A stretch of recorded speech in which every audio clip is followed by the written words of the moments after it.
Le Conseil de discipline de la Commission des droits de l'homme du Cameroun a décidé, le chef service traduction et interprétation qui accuse le président de la commission de harcèlement sexuel est licencié depuis le 28 février 2024. Je n'ai pas été dûment convoqué pour ce conseil.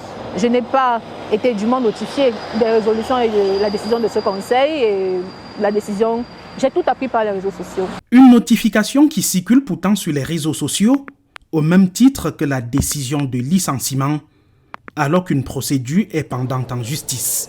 Le licenciement n'est rien d'autre qu'un licenciement abusif. Madame Temo avait pris toutes les dispositions nécessaires pour se justifier. Mais nous sommes surpris qu'avant la décision de cette juridiction qui devrait ordonner l'arrêt ou non des poursuites disciplinaires, que la Commission des droits de l'homme ait pris l'engagement de licencier notre cliente. Pour la plaignante, son désormais ex-patron a atteint ses objectifs.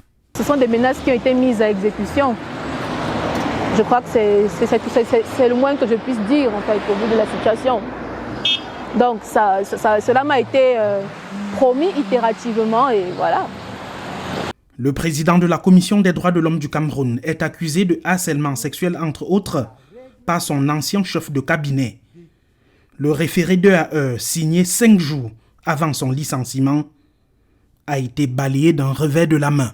C'est une déception totale parce que dans un état de droit comme le Cameroun, c'est la Commission des droits de l'homme qui devrait refléter cette bonne image. Mais à partir du moment où c'est son dirigeant qui commence à violer certaines règles de droit, on se pose des questions. En travaillant pour une commission des droits de l'homme, je pensais être à l'endroit le plus sûr pour que tous mes droits soient toujours pris en compte, dûment. Et puis bon, il apparaît que c'est vraisemblablement pas le cas. C'est juste ahurissant, c'est pour le moins ahurissant, je sais pas. Comme depuis le début de cette affaire,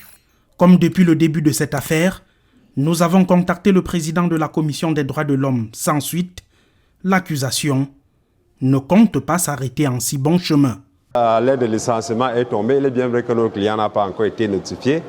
Mais en matière sociale, nous allons engager la procédure appropriée qui commence notamment par la saisine de l'inspection du travail territorialement compétent. Si nous n'allons pas obtenir satisfaction à ce niveau, nous allons nous retrouver devant les juridictions compétentes en fonction de l'intérêt du litige et nous aurons à saisir soit le tribunal de première instance et le centre administratif si le montant n'aura pas excédé 10 millions et si le montant excède 10 millions, nous aurons à saisir le tribunal de grande instance du Mfoudi. Je continue d'avoir foi en la justice. Je crois que nous sommes dans un état de droit et que force sera toujours et finira par être à la loi. L'ONG Mandela Center International appelle à la destitution ou à la démission du professeur Mwangé Kobila et suspend toute collaboration avec la Commission des droits de l'homme du Cameroun.